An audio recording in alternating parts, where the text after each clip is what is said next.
TDP కార్యకర్తల కష్టార్జితమే నేటి కూటమి విజయమని మంత్రి లోకేష్ అన్నారు. మంగళగిరిలో జరిగిన టీడీపీ నూతన కార్యవర్గ ప్రమాణ స్వీకార మహోత్సవంలో లోకేష్ పాల్గొన్నారు. గత 5 ఏళ్ల వైసీపీ పాలనలో టీడీపీ శ్రేణులు ఎన్నో ఇబ్బందులు పడ్డారని, అక్రమ కేసులతో వేధించిన వెనకడుగు వేయలేదని ఆయన గుర్తు చేశారు. టీడీపీ వర్కింగ్ ప్రెసిడెంట్గా తన బాధ్యత పెరిగిందని, ప్రతి కార్యకర్తను కంటికి రెప్పలా కాపాడుకుంటామని హామీ ఇచ్చారు. వైసీపీ సినిమా విధ్వంసం అయితే టీడీపీ సినిమా అభివృద్ధి అని లోకేష్ అభివర్ణించారు. అహంకారం వస్తే ఏమవుతుందో 2024 ఎన్నికల్లో మనం చూసాం. వై నాట్ అని చెప్పిన వాళ్ళకి కేవలం ఒక క్రికెట్ టీం మిగిలింది. 151 సీట్లు వచ్చిన వ్యక్తి 11 సీట్లు పడిపోయారు. ప్రతిపక్ష హోదా లేకుండా పోయారు.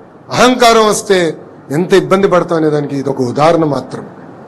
సో అహంకారం మనందరం వీడాలి. సైకో పార్టీ మనకి సినిమా చూపిస్తానంటున్నారు. రపరప బ్యాచ్కి నేను ఒకటే చెప్తున్నా, మీ సినిమా విధ్వంసం, మా సినిమా అభివృద్ధి. మీ అందరి బాలయ్య నా ఒక్కడికే ముద్దల మావయ్య తొడగొడితే వీళ్ళందరూ ఒక్కరు కూడా ఇక్కడ ఉండరు. ఈ సైకో బ్యాచ్ బతకదు. వాళ్ళు ఒకటే చెప్తున్నా, మీ సినిమాకి ఎండ్ కార్డ్ వేసేది మా పసుపు సైన్యమే. ఇది గుర్తు పెట్టుకోండి.